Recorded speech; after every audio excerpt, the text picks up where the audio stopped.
São 10 horas 13 minutos. Voltamos a falar sobre a eleição. Estamos na antivéspera, do primeiro turno das eleições municipais aqui de 2020. Por isso, a gente conversa a partir de agora com o juiz assessor da presidência do Tribunal Regional Eleitoral de São Paulo, José Wellington Bezerra da Costa Neto. Bom dia, obrigada pela presença aqui, por participar do Band News São Paulo. Bom dia, Sheila. Bom dia, Ivan. Bom dia a todos os ouvintes da Band News FM. Nós agradecemos desde já o espaço que é concedido à Justiça Eleitoral de São Paulo para que possamos prestar essas informações que são de interesse público relevante. Muito obrigado. Doutor, já está tudo pronto? Falta alguma coisa? Falta algum detalhe a ser resolvido ainda pelo TRE antes dessa votação? As urnas já foram todas testadas? Sim, está tudo absolutamente pronto. Esse é um procedimento que, apesar da particularidade do momento, em razão do cenário pandêmico, a Justiça Eleitoral está bastante habituada a fazer, são profissionais muito dedicados, os servidores são muito comprometidos, está tudo absolutamente preparado, urnas prontas, auditadas, todo o processo seguindo os trâmites legais rigorosamente observados e com as regras de protocolo sanitário também absolutamente divulgadas. Estamos confiando que o processo será um sucesso. Uhum. Doutor, em relação aos protocolos de saúde, a gente sabe que essa é uma preocupação, é uma eleição absolutamente atípica, diferente de todas as outras que a gente já teve por causa dessa pandemia. Você pode dizer o que o eleitor não pode esquecer antes de sair de casa para votar? Uma orientação super importante, uma prestação de serviços importante essa. Perfeitamente, perfeitamente. Vamos lá. Nós temos algumas recomendações e algumas exigências. Nós recomendamos que o eleitor leve sua própria caneta. Também recomendamos que ele vá desacompanhado ao local de votação. Eu sei que muitos gostam, muitas vezes, de levar os filhos ou acompanhar parentes, amigos.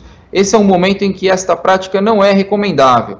Tá? E, como exigências, a mais importante de todas, o uso da máscara. O eleitor não terá, em condição alguma, acesso ao local de votação sem utilizar a sua máscara.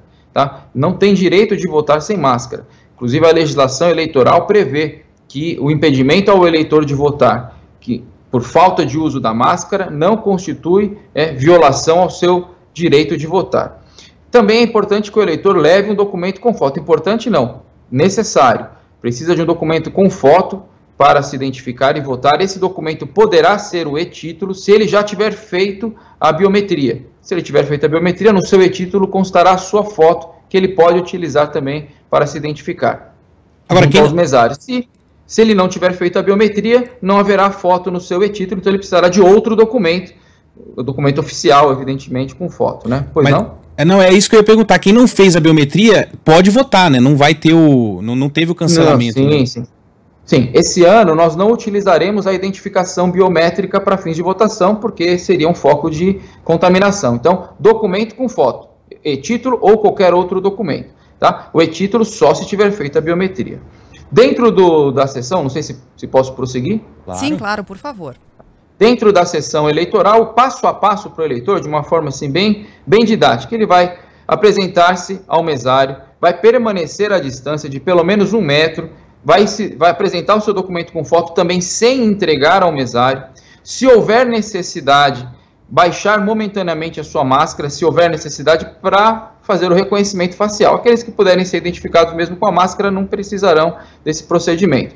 Vai higienizar as mãos, assinar o caderno de votação, dirigir-se à cabine, votar, na saída, higienizar novamente as mãos e estará liberado. Ele pode, inclusive, optar por nem pegar aquele comprovante, o ticket, comprovante de votação, não há necessidade, é facultativa ao eleitor. O nosso ouvinte Claudemir está perguntando se esse documento com foto, que é necessário, é obrigatório, doutor, pode ser aqueles documentos digitais, CNH digital, agora tudo no aplicativo, Sim, documentos oficiais, sim, podem ser os digitais ou mesmo os físicos, CNH, o RG, enfim, documento que ele tiver com foto. Doutor, ainda há muitas pessoas preocupadas com o coronavírus e aí não querendo votar. Haverá uma fiscalização por parte da Justiça Eleitoral para que esses procedimentos todos que o senhor está mencionando aqui sejam de fato cumpridos, que a segurança seja mantida? Dentro dos locais de votação, além dos mesários, nós teremos os apoios logísticos, que são pessoas convocadas pela Justiça Eleitoral para atuarem nesses espaços comuns dos colégios eleitorais, né, dos locais de votação. E essas pessoas estão orientadas, né, a impedir a aglomeração, a fiscalizar o uso de máscara, o distanciamento social, porque dentro do local de votação, por exemplo, se houver formação de filas, as pessoas deverão guardar a distância mínima de 1 metro entre uma e outra. Todo este layout será fiscalizado pelos apoios logísticos. Deixa eu destacar também, a eleição será a partir das 7 horas da manhã neste ano, né, nesta eleição. Antecipamos o horário de início dos trabalhos. Das 7 às 10 é o horário preferencial para que os idosos e aqueles que, em geral, componham os grupos de risco, votem. Das 7 às 10 é um horário preferencial para eles. Dentro do local de votação não poderá haver comida, né, e a permanência pelo tempo absolutamente necessário. Tem muitas perguntas chegando aqui, doutor, sobre a justificativa. Chegaram juntas, assim, o Rodrigo, a Silvia, o Ângelo, que mandaram mensagens. O Ângelo é até mais específico, que ele fala assim, quem está com Covid, como justificar? Então, eu queria que o senhor falasse um pouco sobre essa justificativa, né, porque o Congresso Nacional, a gente já falou disso aqui na programação, ele não desobrigou, né, as pessoas do grupo de risco ou pessoas infectadas do voto. O voto continua sendo obrigatório, né, mas terá um método de justificativa mais fácil? E qual é a orientação para quem tem ou teve, né, recentemente o coronavírus? Ele pode votar? Vamos lá. Começando pela justificativa. A justificativa pode ser feita, a forma primordial de se fazer é pela internet, pelo aplicativo do e-título. Lá você tem a opção para justificativa do voto. No dia da votação, para aqueles que estiverem fora do seu domicílio, ele pode justificar pelo aplicativo no próprio dia. O aplicativo funciona com georreferenciamento, então ele identifica que o eleitor está fora do seu domicílio eleitoral e ele pode fazer a sua justificativa. Aqueles que estão no próprio domicílio eleitoral e não poderão votar, farão a justificativa a partir do dia seguinte à eleição. Poderão fazer também pelo aplicativo ou pelo site do TRE, tem lá a opção para a justificativa do voto, só que nesses casos, aqueles que estão no domicílio eleitoral vão juntar um documento comprobatório da sua impossibilidade de votar. E é justamente nessa classe de pessoas que se enquadram aqueles que estão com Covid ou que estão com sintomas de Covid. O voto não deixou de ser obrigatório, seja para aqueles que compõem o grupo de risco ou aqueles que estão doentes, mas é claro que o pedido da Justiça Eleitoral é que aqueles que estão com sintomas de Covid ou que têm o diagnóstico confirmado, né, ajam com consciência, com responsabilidade social e não se dirijam ao local de votação. Vão fazer a sua justificativa a partir do dia seguinte, juntando um atestado médico, comprovando o seu estado de saúde, a sua falta de condições de votar. Esse é o pedido da Justiça Eleitoral, né, que haja essa conscientização. Aqueles que tiveram a Covid, mas já estão liberados, né, clinicamente liberados para contato social, é claro que não tem restrição alguma. Aqueles que estão em quarentena, né, não devem votar. Todas as eleições, doutor, chegam mensagens assim, pode votar com a camisa do candidato, com o santinho do candidato, mas, enfim, é o tal do novo normal, né? O Irineu pergunta aqui, máscara com o número do candidato entra na sessão? Isso aí está permitido? Assim, a legislação eleitoral permite o que ela chama de manifestação individual e silenciosa do eleitor. Interpreta-se, né, e prevê, né, alguns exemplos dessa manifestação individual e silenciosa, como é o caso da camiseta, do dístico, né? Isso não se interpreta como sendo propaganda eleitoral. Agora, também a legislação prevê que qualquer tipo de burla a essa manifestação individual e silenciosa, por exemplo, a aglomeração de eleitores usando a camiseta, ou seja, você percebe que há, na verdade, uma tentativa velada, né, de fazer uma propaganda, que essa prática, obviamente, é vedada. As máscaras se enquadram nesse tipo de situação, porque são peças de vestuário, hoje peças que se incorporaram ao vestuário social em razão da questão da pandemia. Então, a máscara, como a camiseta, em princípio, ela não é vedada, ainda que ela tenha lá alguma informação sobre o candidato. Agora, estes bens, esses utensílios, não podem representar vantagem concedida pelo candidato ao eleitor, né? Então, é preciso verificar, por exemplo, se um certo candidato está distribuindo, né, aleatoriamente, genericamente, para todos os eleitores que chegam máscara, por exemplo, na porta do local de votação ou próximo ao local de votação, isso na verdade equivale a uma boca de urna. Então, é difícil a gente antecipar o que é que pode acontecer, né, as situações que podem surgir. Agora, a boca de urna é vedada, né? Então você mencionou Santinho, isso não pode ser feito, inclusive é crime. A boca de urna, inclusive a boca de urna virtual, né, impulsionamento de conteúdos ou novos conteúdos no dia da eleição, isso tudo é vedado. E a distribuição de máscaras não pode representar uma boca de urna, só que ao invés de Santinho, o que se distribui é a máscara. Eventualmente, né, a pessoa pode ser instada a virar a máscara do avesso, né, do outro lado da máscara, onde não haverá inscrição nenhuma, né, e poderá utilizar normalmente esse adereço. E sempre lembrando, né, tem o aplicativo Pardal, os eleitores podem denunciar essas práticas, né, que o doutor citou aí, a aglomeração, o candidato distribuindo máscara e tal, isso tudo pode ser denunciado no aplicativo Pardal. Agora, doutor, perfeito. Em relação às fake news, notícias falsas, né, a utilização de aplicativos, do WhatsApp para espalhar notícias, como é que tem sido o trabalho do TSE, ou do TRE, desculpe, nesse sentido, para monitorar esse tipo de crime?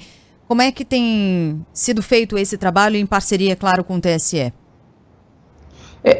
Esse trabalho foi todo encabeçado pelo Tribunal Superior Eleitoral, que nesse ano fez assim, um trabalho de fôlego, né, parcerias com as plataformas digitais, inclusive parceria com o WhatsApp, com números disponibilizados a um assistente virtual do TSE, que é um bot, né, que responde dúvidas, há um número de acesso à agência de checagem, né, para eventual veiculação de indagações ou de informações que suspeita-se que seja desinformação, né, que seja falsa.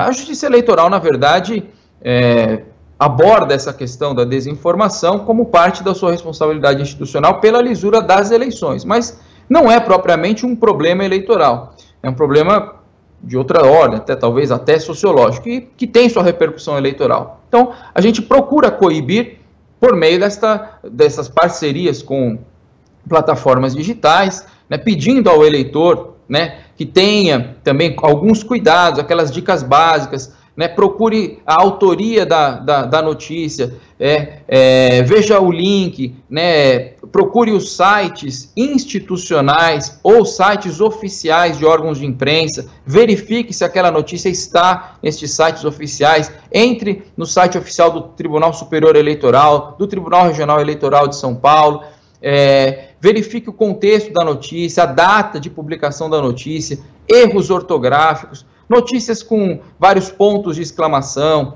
notícias que pareçam boas demais ou ruins demais, e muitas vezes as pessoas se sentem até compelidas a compartilharem essas notícias, porque recebem às vezes em grupos de amigos, em grupos familiares, as pessoas têm aquele chamado viés de confirmação, quando recebem aquilo que gostariam que fosse verdade, tendem a compartilhar, achar que é verdade, e o pedido da Justiça Eleitoral é sempre duvide, e na dúvida não compartilhe.